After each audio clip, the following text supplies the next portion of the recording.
The initial attempts to study behavior in organizations rose out of needs to increase industrial efficiency and to improve workers' productivity. The important question asked was, what could be done to get people to do more work in less time? In a period of rapid industrialization and technological change in the United States, engineers attempted to make machines more efficient. It was an obvious choice to direct efforts to work on the human side of the equation too, making people more productive. Friedrich Winslow Taylor, an engineer who noticed the inefficient practices of the employees in the steel mill in which he worked, attempted to change them. He is recognized as one of the earliest pioneers in the field of organizational behavior. Taylor studied the individual movements of laborers performing different tasks, searching for ways to perform that resulted in a fewer wasted moments. Research of this type was referred to as the time and motion studies. In 1911, Taylor advanced the concept of scientific management, which not only identified ways to design manual labor jobs more efficiently, but also emphasized carefully selecting and training people to perform them. Although these ideas are much researched, today Taylor is acknowledged to be the first person to have carefully and scientifically studied human behavior at work. However, motivation and job design are not the only factors that contribute to effective work environment. The nature of social relations among employees, along with other factors, play a significant role in determining performance. This perspective was the effort of Elton W. Mayo, an organizational scientist and consultant widely regarded as the founder of what is called the human relations movements. This approach emphasized that the social condition existing in organizations, the way employees are treated by management, and the relationship they have with each other influence job performance. Collectively known as the Hawthorne Studies, which began in 1927 at the Western Electric's Hawthorne Works near Chicago, Mayo and his associates were interested in determining how to design work environments in ways that increase performance. With this prerogative, they systematically altered important aspects of the work environment. Example, illumination, the length of rest pauses, the duration of the workday and weekday, method of payment, place of work, etc., to see their efforts on work performance. The findings were baffling. Productivity improved following almost every change in the working conditions. In fact, performance remained extremely high even when conditions were returned to the way they were before the study began. However, workers didn't always improve their performance. In another set of studies, workers sometimes restricted their output deliberately. Not only did they stop working long before quitting time, but in interviews they also admitted that they easily could have done more if they desired. We are going to talk about the classical organizational theory now. During the same time that proponents of scientific management got people to begin thinking about the interrelationships between people and their jobs, another important approach to managing people emerged. This perspective, known as the classical organizational theory, focused on the efficient structuring of overall organizations. The idea was that there has to be an ideal way to efficiently organize work in organizations, much as proponents of scientific management researched for the ideal way to perform particular jobs. Roethlisberger was a key member of the team that studied employee relations in the Western Electric Company Hawthorne plant in Hawthorne, Illinois. Professor Roethlisberger worked on the studies actively from 1927 to 1936, first as Mayo's assistant and later as his collaborator. Like mentioned earlier, the aim of the studies was to explore the relationships between such factors as physical working conditions, that is, lighting levels, worker morale, and industrial output. Satisfying answers to questions about such relationships proved to be elusive in the early years of the project. Roethlisberger regularly expanded the boundaries of the investigations while searching for deeper insights into the behavior of employees. Approximately 20,000 employees were interviewed, and many others were observed as their jobs under laboratory conditions measuring productivity, individual physiology, and changes in physical working conditions. The studies became a milestone in the development of the Human Relations School of Industrial Management. Roethlisberger and fellow researcher William Dixon summarized the results of the studies in 1939 in the classic book Management and the Worker. Henri Fayol, a French industrialist who pioneered various ideas about how organizations should be structured, was one of the most influential classical organizational theorists. He advocated that there should be a division of labor, the practice of dividing the work into specialized tasks that enable people to specialize in what they do best, and that in any organization it should always be clear to whom each worker is accountable, that is, which managers have authority over them. Another well known classical organizational theorist is the German sociologist Max Weber. Among other things, Weber is well known for proposing a form of organizational structure known as bureaucracy, which is a form of organization which has a set of rules applied that keep higher ranking organizational officials in charge of lower ranking workers who fulfill the duties assigned to them. As the description suggests, bureaucracies are organizations that carefully differentiate between those who give the orders and those who carry them out.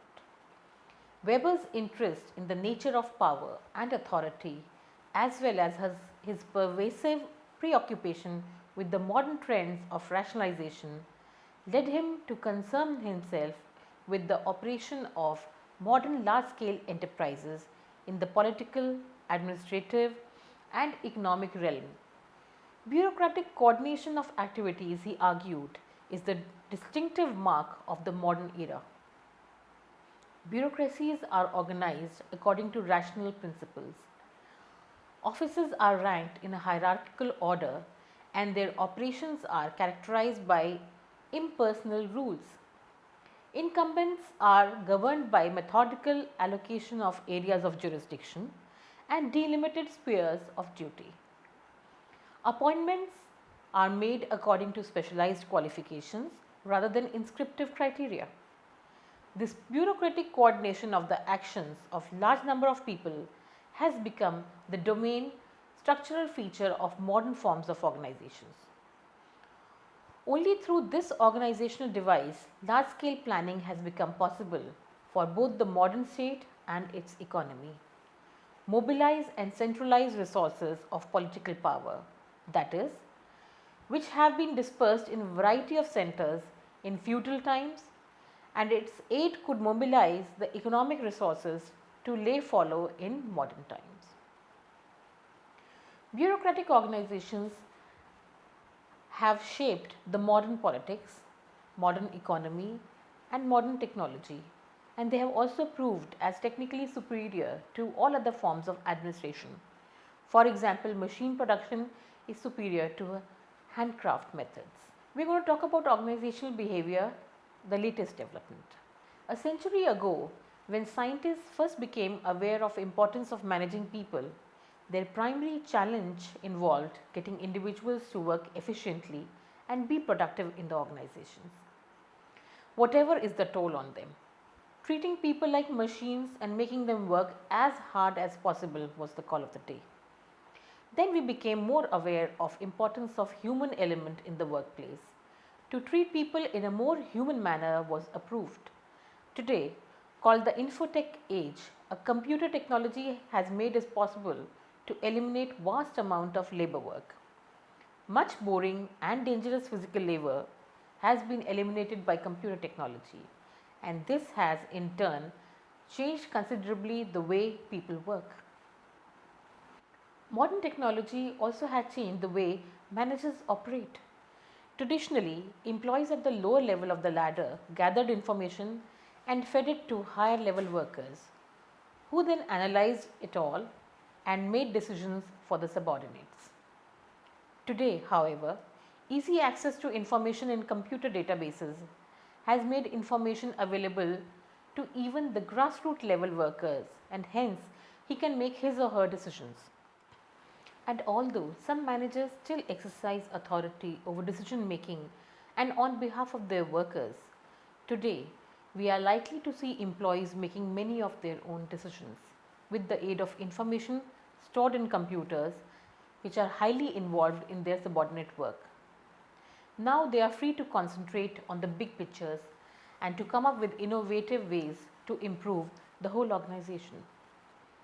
At the same time, the good managers have learned that they can use this opportunity to tap employees' most essential capabilities, their ability to create, judge, imagine, and build relationships. It is this focus that characterizes today's organizations. Due to the field of OB, today many people are likely to take care at least as much about the work as they do as about the money they make. They are concerned about the image of their organization and what it stands for. In short, contemporary organizational behavior recognizes that people care more than ever about recognition, relationships, and social interaction. Also, they care about meaningful contributions. Advances in technology have changed the way employees work, but the people themselves have not changed. Primarily, we are all humans, and just because we work differently than before, we cannot discard the things about the behavior of people we have learned over years. Organizational behavior scientists of this country are mainly at work cultivating humanity by doing things they make it possible to do work that is more challenging, meaningful, and fulfilling to them than ever before. Although this focus is not entirely unique to the 21st century, it is safe to say that its keen emphasis is indeed a key characteristic of modern organizational behavior. Three prominent trends being observed are: firstly, the rise of global businesses with cultural diverse workforces; secondly, the rapid advances in technology; and finally, the rising expectation of people from work and from their organizations. The world of work is being reshaped along with the people who are at it. Pressures towards globalization and the mind boggling pace of developments in information technology are forcing revolutionary changes in companies. The workforce too is becoming increasingly diverse in other ways as well. Over two-thirds of the growth in the workforce is being driven by women and various racial and ethnic minorities. This mirrors demographic shifts in the entire US population as well. The increasing internalization of businesses is bringing people from a variety of cultural backgrounds together and producing a variety of challenges in the process. Companies are also looking to immigrants to help them to fill service jobs in hotels, shops, and the like, luring them with all kinds of promises. Overall, these economic pressures are forcing companies to take another look at people who traditionally have been ignored, shut out, or otherwise discriminated against in the workforce. That's true for ethnic and other minority groups as well as those who are gay or disabled. These traditionally overlooked individuals represent abundant and valuable pool of employee talent. Although many employers still fail to recognize this because their own prejudice get in the way. Many diversity issues are a byproduct of the fact that businesses have increasingly moved into the international arena. For example, between 1993 and 1999, the share of total sales coming from foreign markets increased 88% for General Electric, 28% for McDonald's, and 1400% for Walmart. Technological advances in transportation, telecommunications, and manufacturing have created new international markets, making it easier to conduct businesses across countries. But the blessing of technology also brings challenges. such as information technology follows employees everywhere, causing stress and making out of reach a thing of the past unless they leave their gadgets behind. What's also driving the increasing complexity of international management is that companies need more innovative and productive employees in order to compete. And companies often find these employees abroad, where labor costs can be much lower. Dozens of US firms such as IBM also do much of their software programming in India to take advantage of skilled local programmers and lower wages. The world's economy is becoming increasingly global, a trend that is affecting the field of OB in several distinct ways. For example, organizations are expanding overseas, requiring people to work and live in different countries, and also requiring considerable adjustment at the same time. As it occurs, much of what we thought we knew about managing people is proven to be limited by the culture in which that knowledge was developed. Racial and ethnic diversity in the workplace is in large part the resulting of shifting patterns of immigration that have brought more foreign nationals into the workforce. It is also the result of changes in social values and the economy that have made the presence of women common in today's workplace. Also, thanks to modern medicine, people are living longer and retiring from work later than ever before. Because technology has made it possible for fewer people to do more work, many organizations have been growing smaller through downsizing. Furthermore, as technology becomes increasingly specialized, organizations have found it useful to hire other companies to do non essential aspects of their operations that they once performed themselves, a process known as outsourcing. The concept of virtual companies and corporations is a reality today. A virtual corporation is a highly flexible, temporary organization performed by a group of companies that join forces to exploit a specific opportunity. Another concept which has gained popularity is that of telecommuting or teleworkers, which enables work to be performed from remote locations, making it possible for employees to avoid the hassle of daily commuting. Telecommuting can be a combination of working off site and on site as per the requirements. Organizations are responding to the changing expectations of people in terms of the flexibility of employees, which is expected by the employers, the quality demanded by the consumer, the expectation of socially responsible behavior in people from the companies from whom they are dealing.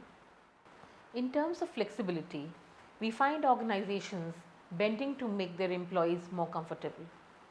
Mothers are allowed to bring their kids to their workplaces, which have in house facilities like creches and babysitters. Flexi-time programs are good examples of policies that organizations have incorporated. Here, the employees get some discretion over what time they arrive and leave from work in order to strike a work-life balance. Contingent workforce is being employed by organizations whereby people are hired by them purely on temporary basis for a fixed period of time.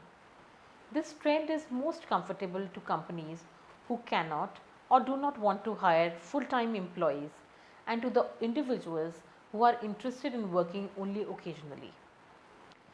The concept of total quality management, which is called TQM, has certainly improved the quality of goods and services which we have access to nowadays.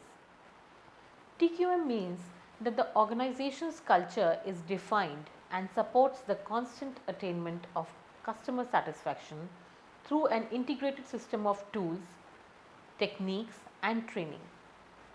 This involves the continuous improvement of organizational processes, resulting in high quality products and services. Most people in today's world feel that business executives have a responsibility to take into account the impact of their decisions on employees, local communities, and the country. The public expects the organizations to engage in corporate social responsibility, which is an organization's moral obligation to its stakeholders. Stakeholders are the shareholders, customers, suppliers, governments, and any other groups with a vested interest in the organization. As part of this, many companies have adopted a triple bottom line philosophy. They try to support or earn positive returns in the economic, social, and environmental spheres of sustainability. Organizations aim to survive and be profitable in the marketplace, which is the economic aspect, but they also intend to maintain or improve conditions for society, which is the social aspect, as well as the physical environment. Organizational behavior is also catering to the human and social capital. Human capital is the productive potential of an individual's knowledge and actions. A present or future employee with the right combination of knowledge, skills, and motivation to excel represents human capital with the potential to give the organization a competitive advantage. Social capital is the productive potential resulting from strong relationships, goodwill, trust, and cooperative effort. Social capital built by organizations helps them to capitalize as the volatile virtual possibilities of today's business environment. Another important area that has emerged and found widespread approval and acceptance is the positive psychology movement. Fred Luthans defines positive organizational behavior as the study and application of positive oriented human resource strengths and psychological capacities that can be measured, developed, and effectively managed for performance improvement in today's workforce. The field of psychology at the subjective level is about valued subjective experiences, well being, contentment, and satisfaction, hope, optimism, flow of happiness. At the individual level, it is about positive individual traits, the capacity for love, courage, interpersonal skills, aesthetic sensibility, perseverance, forgiveness, originality, future mindedness, spirituality, high talent, and wisdom.